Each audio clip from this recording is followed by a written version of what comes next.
Good evening and welcome to the September 25th, 2014 Environmental Advisory Council meeting.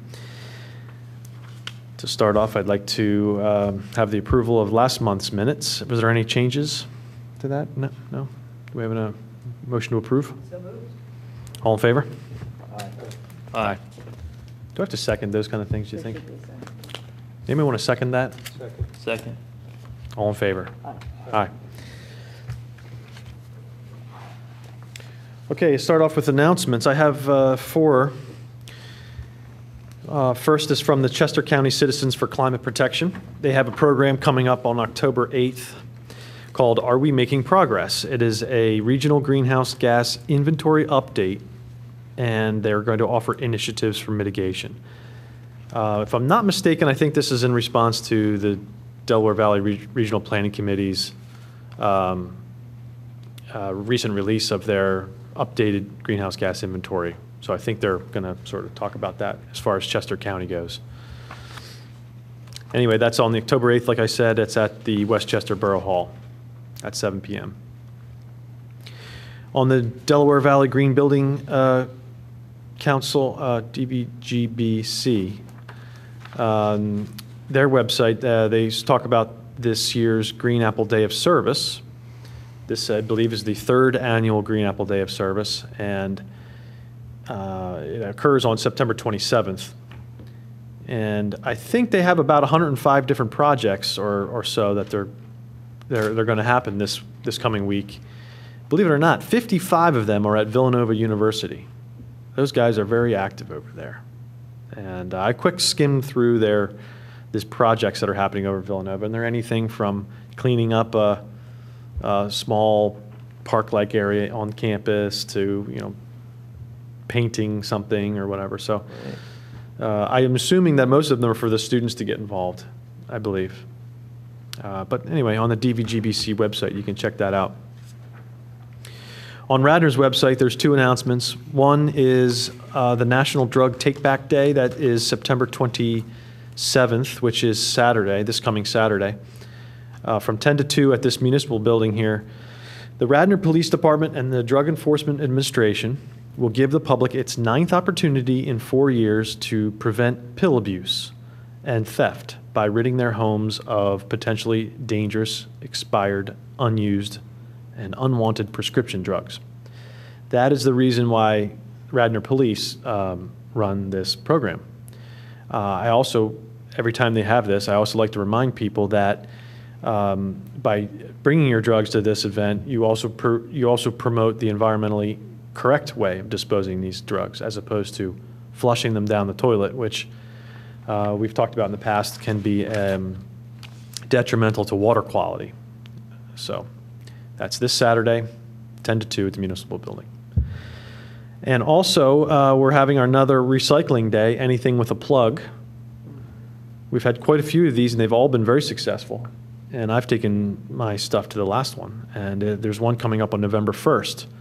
From 9 to 1, I believe that's also at the municipal building, but for some reason my announcement here doesn't give any more details. But as you recall, it's basically anything with a plug, for the most part.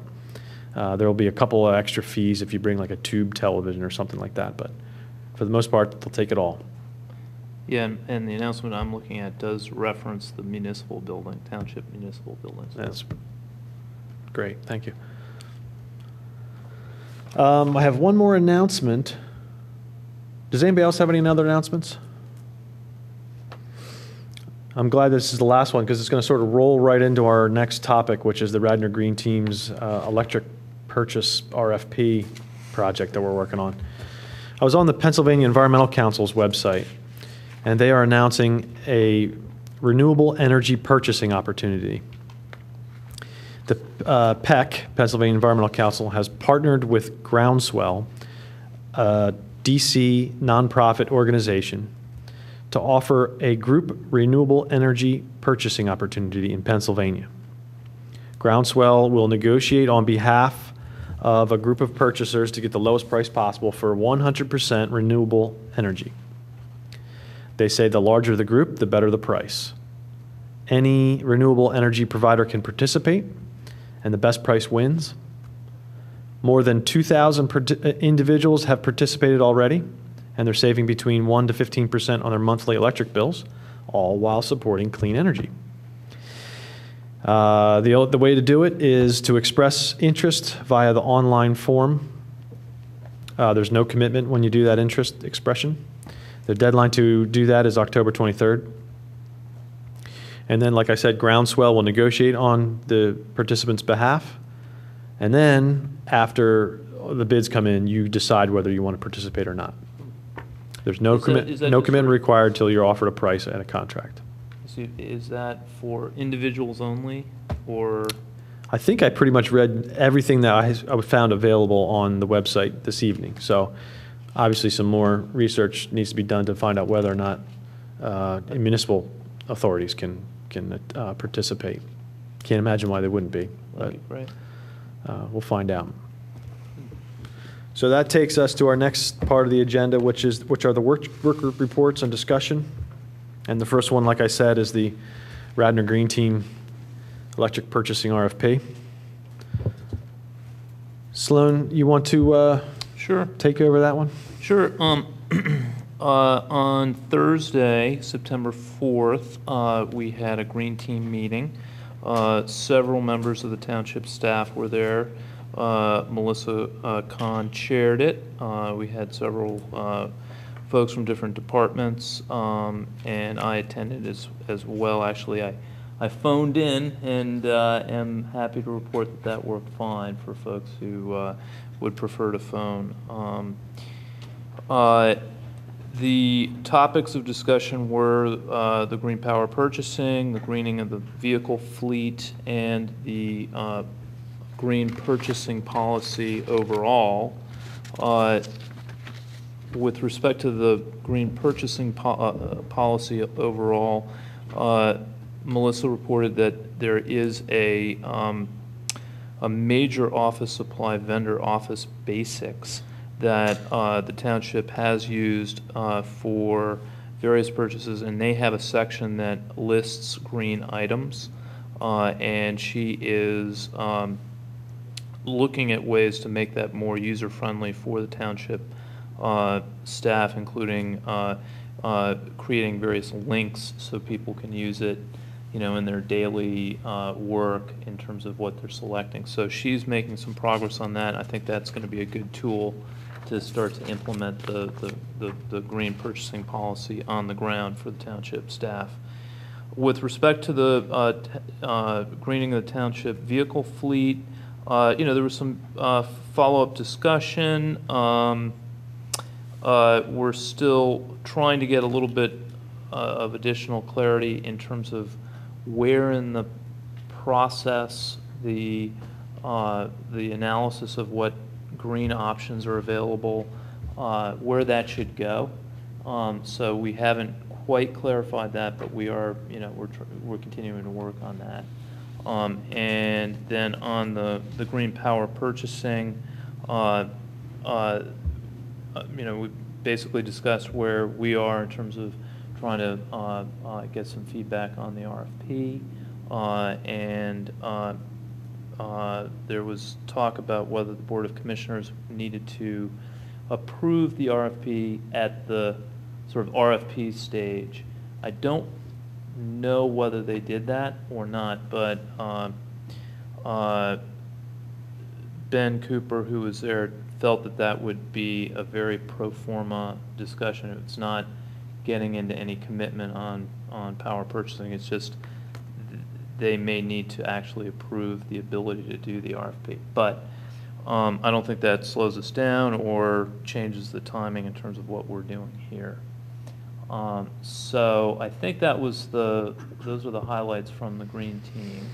I got a couple of emails from Ben Cooper after the Green Team, and I think I forwarded to you and to Sally and to the group in general. But I think I said, what it basically said is that they had been in communication, the Green Team has been in communication with the Municipal Utility Alliance, and they're that group that has been offering. Been, yeah, they offer that group purchasing option for those for members of the alliance, and we are a member of the alliance as well, but we don't subscribe to that program. So they're doing some investigation to to find out what it would take to join in to that. And I think it won't take much to join in. I think what they're really doing is finding out how much is it, Right. whether it's fixed, how much it can vary, that kind of thing. I got the feeling, and I thought I could find this email real quick, but I haven't been able to find it. I got the feeling that they were enthusiastic about that opportunity, and I just wanted to. I think we need to make a quick push here in the next month, or in the next week or so, before the next Green Team meeting, which by the way, I don't know when it is, to make sure that we keep in mind what the goal here originally was, what our goal was, when that was to reduce carbon emissions. And, by joining up with the Municipal Utility Alliance, we might be able to save some dollars, but I don't know necessarily that we would save any tons of carbon dioxide. So, do we have the program details? Because Sally did a good job of speaking with them. I think the conversation centered on, from an RFP standpoint. So it'd be good if we were informed, whether maybe Sally can reach out to that person or one of us can reach back out to that MUA person to kind of get the details on the program itself, if they're not online. Because basically it looks like yeah, I think it's a thing with Constellation. right. So- Constellation Energy won that RFP through the Municipal Utility Alliance. Now, I don't believe there's any green component to it. Oh, really? I believe I remember that correctly, and I think the Utility Alliance said something like, we'd be willing to consider that for future RFPs, but they don't necessarily have that right now. And I think there's an expiration for this current contract, Yeah. and they would consider doing that after it expired. We definitely want to stay ahead of that then. Yeah, so don't take my word for it. We'll have to just double check. But I believe that it was just a straight up regular, traditional energy. But this thing I just found through PEC, maybe that could be a competing, something to bounce it off of a little bit. Okay. Thank you, Sloan. Moving along to the Wren grant. I actually don't think anything has happened since our last meeting. We have our site, we just have to get moving ahead. Since we won't be able to do any of the work until the spring, there isn't any sense that we are going to be able to or should do a fall workshop, so everything's getting pushed off till 2015. So the last time you were circulating emails last week, you were looking for a coalition of people to help move this forward and give a little jolt of energy. Have you found that group? I have a group mostly from the Birdtown. Mostly from group. Birdtown. And Dan, of course, has agreed to work on it. He's not here tonight. He's been active all along. Yeah, so I have a group that I have to bring together and start planning. Yeah. Is there any kind of time frame that you have to use the funds? Yes, there's a very tight time frame. They have to be used by June 15th. So it means there's going to be a lot of planning and then a flurry of spending. Some of the money is going to go for the soil that you need to have improved soil for a rain garden. So that's some of the expense. But another significant expense in these grants is educational signage. So that we have to sort of we have to get a graphic designer to design a sign, then get that approved by the Wren folks, and then get it made. So that's sort of a slow part of the process, and that's what I want to get going, thinking about what we can do and what kind of signage to have. While you're at it, can you tell us about greenways and open space? Anything new on that? Oh shoot, I don't have the date in my mind. They were on the agenda of the Board of Commissioners, I think last week, but they got bumped from the agenda. So they are now going to be going before the Board of Commissioners in October, I think mid-October, to make a presentation on and get the plan approved. And their final plan is going to, the way this works, it's a plan, a greenways and open space plan, and they prioritize a series of of areas that could be developed to create links within the township. And then it becomes a platform for going out and getting funding to try to pay for those various improvements. So that's sort of the process going forward. Okay, thank you. On community environmental education and awareness, does anybody have any announcements, anything like to say in that? Nothing new in Birdtown? Ann?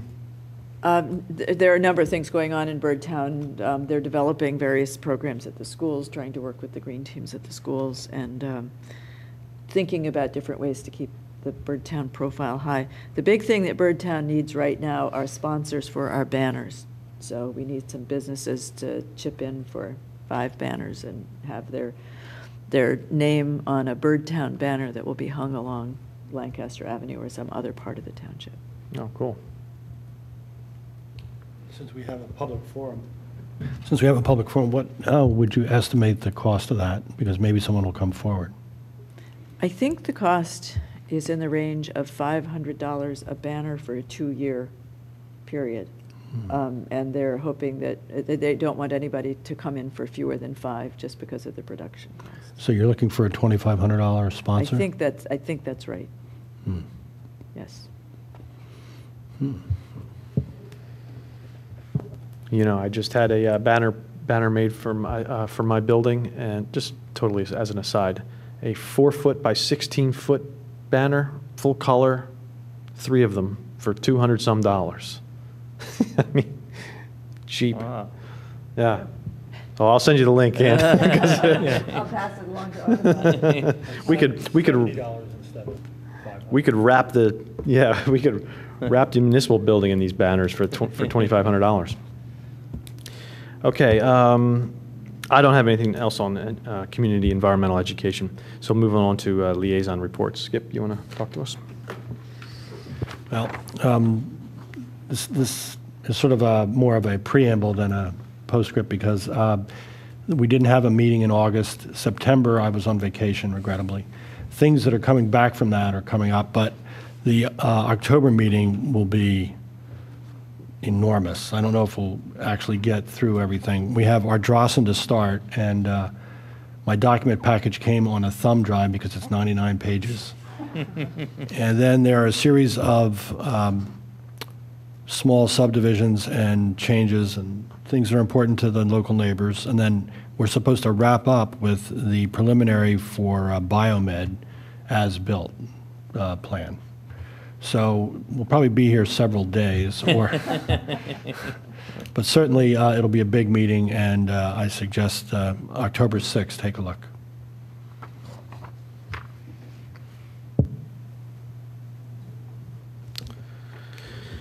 Thanks. So Biomed has progressed to the point where their drawings are at an as-built stage? Well, the Biomed history is they were trying to create an ordinance that would work. Initially, it was just a density modification because they were near transit. Then a new tack was suggested, and they pursued it, which was to do a mixed use that would spread the traffic out, but also give them a density bonus. And there was a lot of pushback, and now the commissioner for that area is particularly opposed to those first two plans. And they've resorted to looking at what could they possibly build on the site using the existing ordinance, which is like planned laboratory or some. It's a thing that doesn't exist anymore. The actual main player is Biomed, but it applies to multiple parcels. Right now, I think although that may now, quote, change because they're not trying to change the ordinance. The ordinance had a thing with the first ordinance, the transit-oriented ordinance, had 7 parcels that would be affected because it had to be proximity to transit.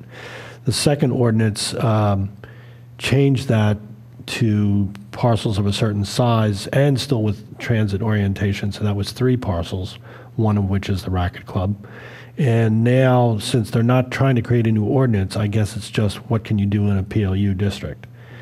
The issue for the property owner is that they probably have a 50% vacancy right now because lab work is not being done in Radnor. So they have to do something. They're certainly not maximizing the return, and I'm sure some astute person on behalf of Biomed got the assessment reduced years ago. So it will benefit the township in some way to develop it, but traffic will increase because just by right, they can probably build an extra 150 to 200,000 square feet than what they have now. And what they have now they can't use, so they have to tear it down anyway to rebuild. So I think that's what we're going to see on the 6th, if we have enough time. Okay, sounds like fun. Yeah, thanks. Luke? Thanks, Parks and Josh. Rec? Yeah, a few things. In terms of parks, we have the Fall Harvest and Pumpkin Patch on Sunday, October 5th. I don't know if anybody went last year, but it is a good event, especially if you have kids. They have tractor rides, a helicopter lands or barely lands. So pretty cool. They have pony rides and pumpkin picking and all that good stuff. So it is a good event. It's for 3 hours from 1 to 4. So we're looking forward to that. In terms of the actual board, we all did go out and examine our parks. I have 3, and we've all divided them up, and we all came up with current maintenance requirements, improvements that we'd like to see made in the near future or long-term, 4+ years out.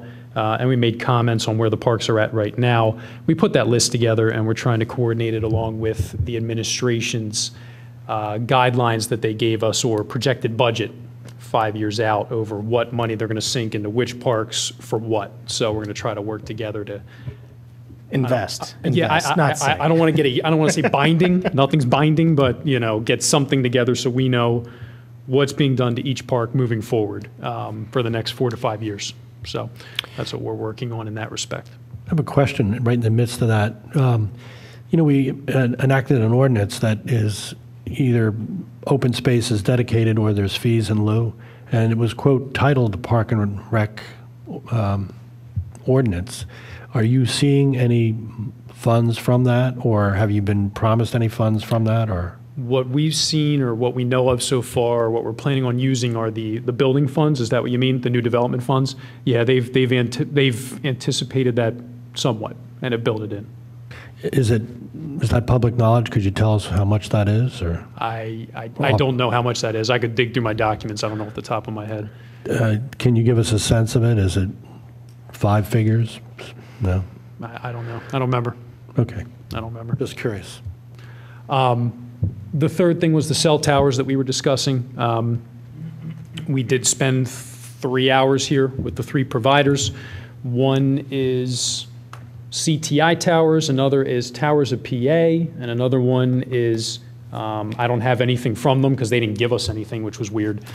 They're a company that works with AT&T, and they are proposing to build cell towers in Fenimore Woods, the Willows, and Ithan Valley, right up against the sound barriers, or the sound barrier for the Blue Route. They're proposing monopines, which are 140 feet tall fake pine trees. They want to put all 4 major carriers on there to increase cell coverage. Particularly, the biggest one is around the Willows area. That's really the one that they deem as most important. And what we're looking at economically is rent of $3,000 per month per site. They'd be dedicating, they each promised to dedicate $40,000 to $50,000 per site to be used for improvements. What we wanted to make sure of was that, or what we're going to make sure of is that that's not to clean up their mess, and that that's to put in a rain garden, whatever it may be, as a little bonus for us, allowing them to do that. And at least 2 of them basically said that they would front I think the first term's lease payments in the form of a lump sum payment. The terms we're talking about are 5 years each and 4 terms renewable. So that's generally what you're looking at.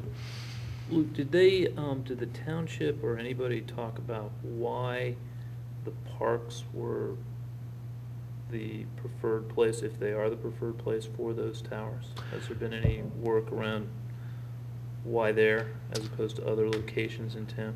What we're being told are those are the highest spots in the township from what they've seen, from what's available to them. Really? That's their story. Yep. Yeah, and as I was saying, it sounded like the administration's been out to these sites with them and I mean, has Fenimore- basically said this is where they're going. Fenimore, it doesn't strike me as a terribly high. Yeah, usually creeks and ponds are in Yeah. low areas. Sure. I'm telling you what we've been told Yeah. by the carriers. That's, and I mean- these things have to go, they have to hit the tree line and then go, I think it's 10 feet for each carrier above the tree line. Like I said, they're all proposing 140 feet tall. So that's what they're throwing out there. It sounds like it's, the administration wants it done, I know that. And That's a lot of money. it is a lot of money, and they're looking to make money, as you've seen recently. So Have- it's have something we- they want done. I know one commissioner will not do it in the Willows, I know that.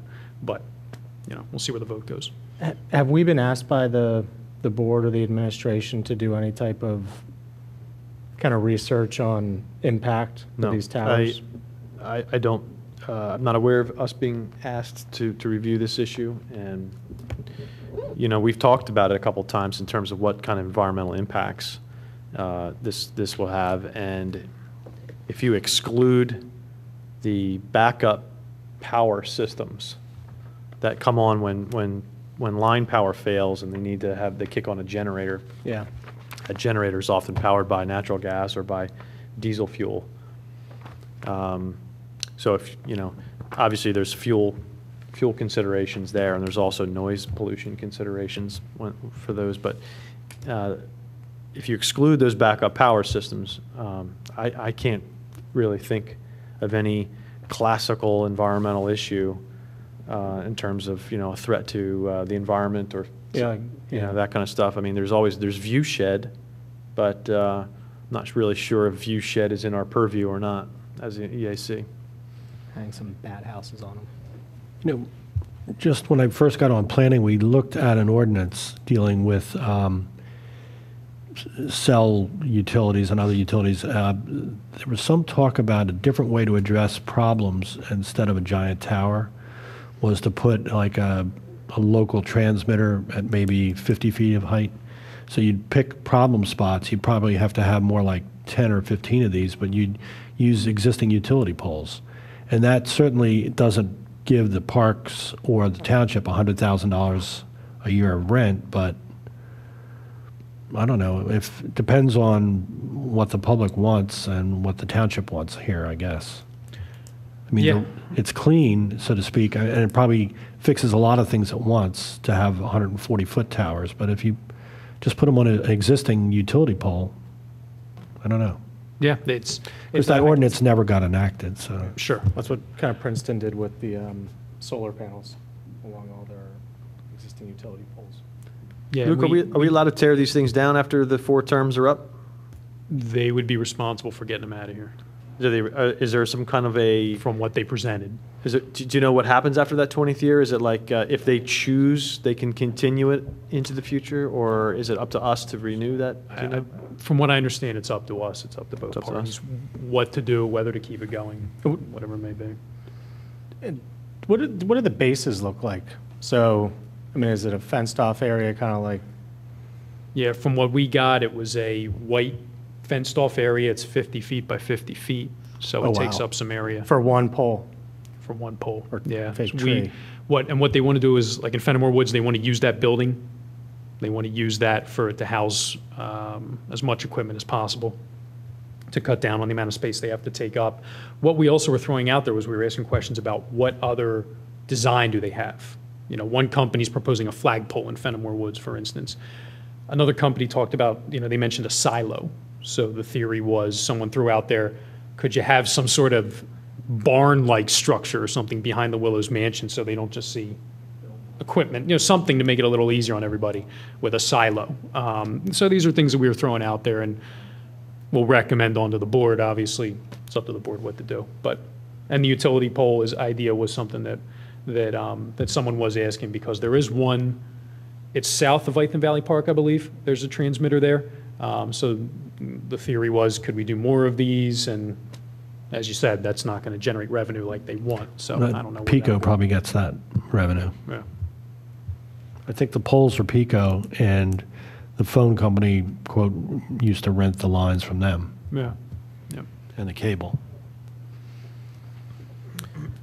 So it'll, our next task is to get some questions together for these people, such as we need a guarantee that this money being given to us is not to clean up their mess, things like that. And we're going to get some questions to them. Existing utility poles is one that was mentioned. Another member's putting those together. We're going to present them to them and to the administration. We'll see where it goes. Do you know if the $108,000 a year will be set aside for Parks and Rec? It is not going to be set aside for Parks and Rec. Well, that From what doesn't they seem said. quite right to me. No, we're going to get the 40 to 50 grand per site that's designated to us, but as far as I know, that's not guaranteed to us. Is there any, here's a question to ask, it's not an environmental question, but an economic. Sure. Is there any way that you can plug in some kind of percentage of rent escalator? That way you have sort of an inflation hedge to, Oh, each year? That is included in I think good. there's a 3% escalation. well, no, a mandatory 3% is one thing, but if they figure out a way to double the providers, or, you know, that somebody pulls an Uber and there's a different way to have more cell companies, you want to grab that revenue if you can, or a percentage of it. Yeah, absolutely, absolutely. Yeah, someone, a woman, Susan Stern mentioned a mini pole that they use in Europe. Have you ever heard of these? I didn't know anything about them. That's something else we're looking into. They're expensive, and I think they're used in cities mostly, you know, over in Europe. But yeah, but something else we're also looking into just to see if it's viable. I'm sure they're going to tell us it's not, but something we're looking into. Okay. That's it. Thanks, Luke. Yep. We have old business up next. Sloan, you want to talk about streetlights by any chance? Streetlights. Yes, I do. Had an interesting, in my neighborhood, we had an interesting episode with a streetlight which had recently been converted to LED lighting, and generated a complaint from one of the people whose house is quite close to the LED streetlight that it was too bright, and it was right into his bedroom, and basically bothered him. So I reached out to the township, reached out to Steve Norsini, asked, you know, is there a less bright option? And had heard, I think in the last discussion, we discussed whether there's sort of a lower, dimmer setting. So explored that. Steve's response was that he is not able to obtain a lower wattage LED for that application. When I pressed him, he said that the township does have an LED with 3 settings, but that fixture with different settings is not usually used in a location such as this one. So that was the end of the information that I got from Steve. Subsequently, they did replace the bulb with a dimmer bulb, but it's not an LED bulb. It's a HPS bulb, which I believe stands for high pressure sodium, which is less efficient than an LED bulb. So while it's good that it has gotten less bright, and certainly the neighbor is happy with that. He is happy with his new bulb? He is. Well, I can't speak for him because he has not weighed in, but it's certainly. I'd like to hear if it's better. Well, I've seen it myself. It's certainly less bright. So it absolutely accomplished the goal of making it dimmer. I was hoping that we could accomplish that with an LED with a lower setting. And so, you know, I think it's relevant to, at least to the working group on LED streetlights, is there some further work we should do to continue the discussion on LEDs with different settings, which Steve has, has said they do have those, but that there's some decision tree in terms of what locations are appropriate for that type of three-setting LED. I would suggest that it should include locations where people have, talked about or said that there are problems with the standard LED. I think that would be a good location for this type of lower setting. But I don't know the details of what they have. I think it's worth following up and just sort of, getting a little bit more information about what different settings are available and how they're deciding where to put those. And so I don't know if anybody else has information about the different settings or about the different types of locations that they think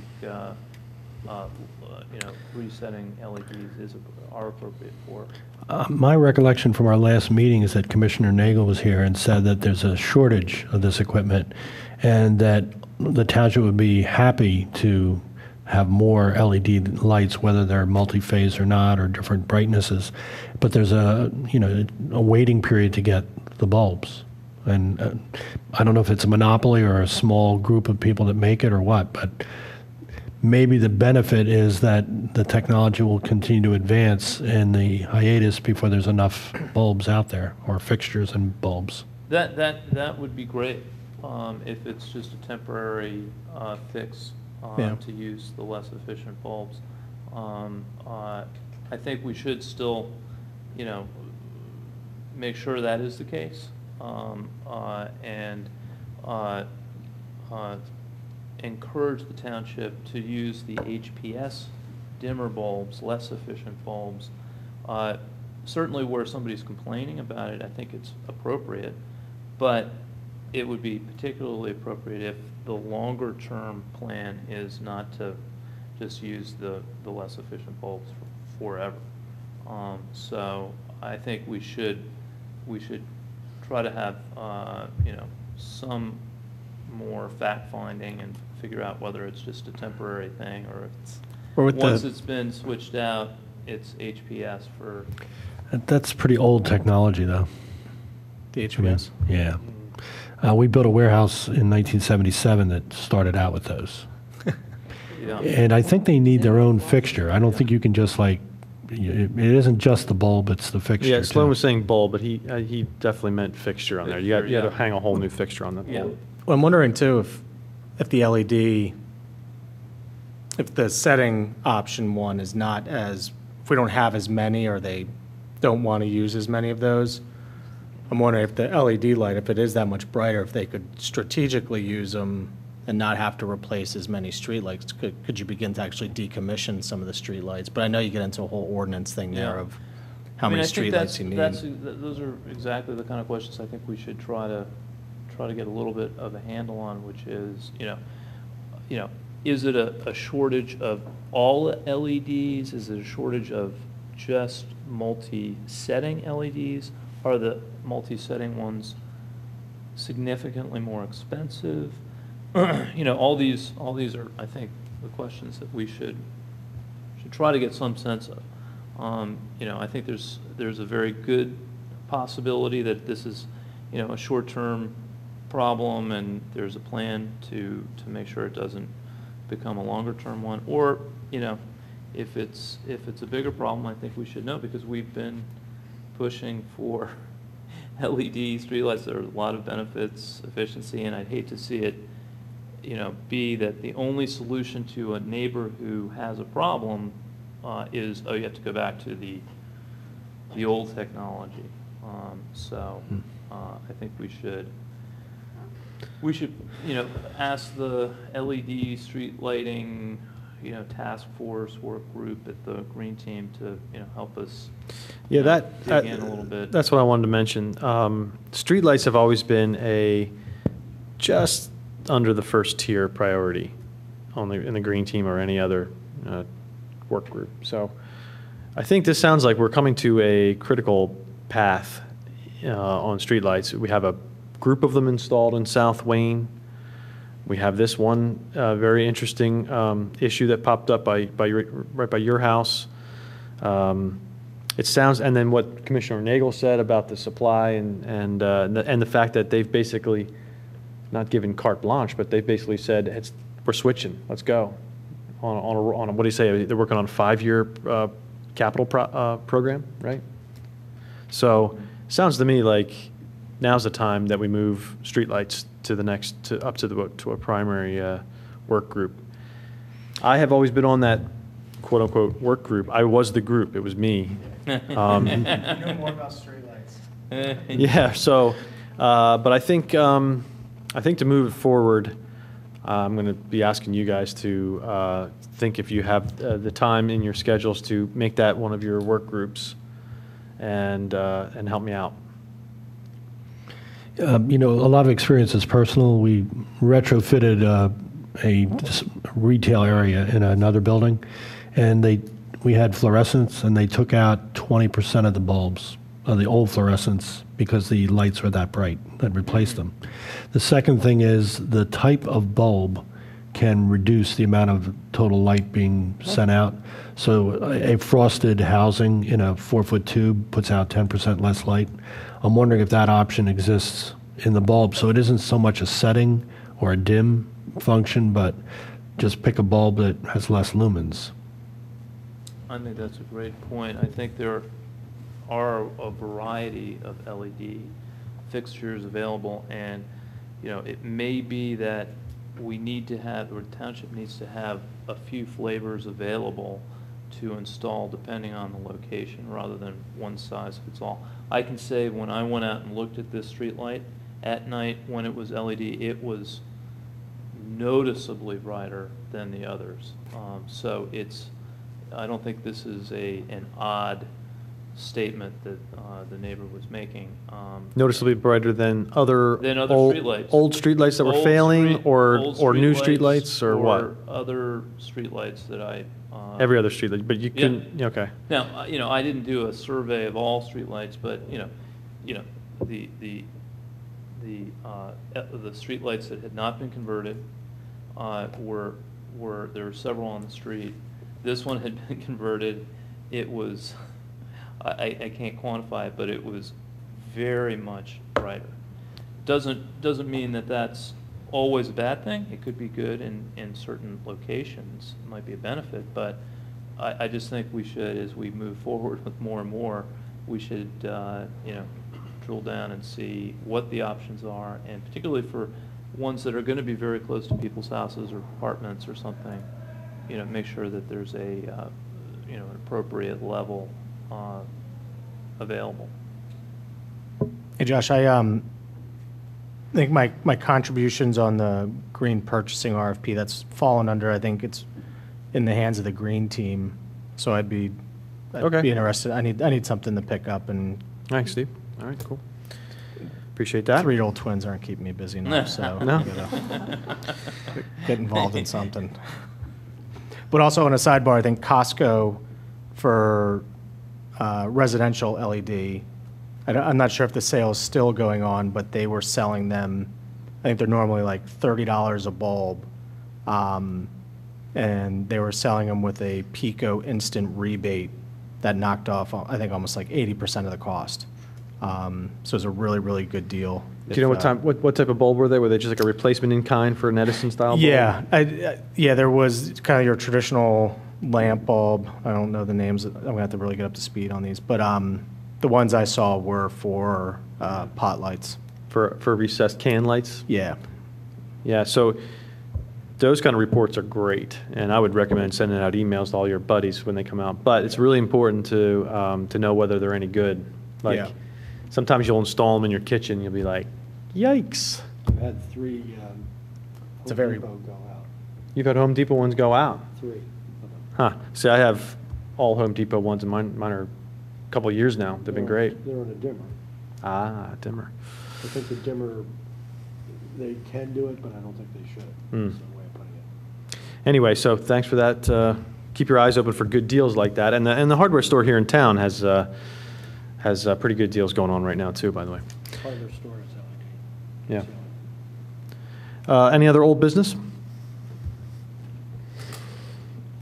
Any new business? Yeah, I did. Hit your mic for me, Sloan.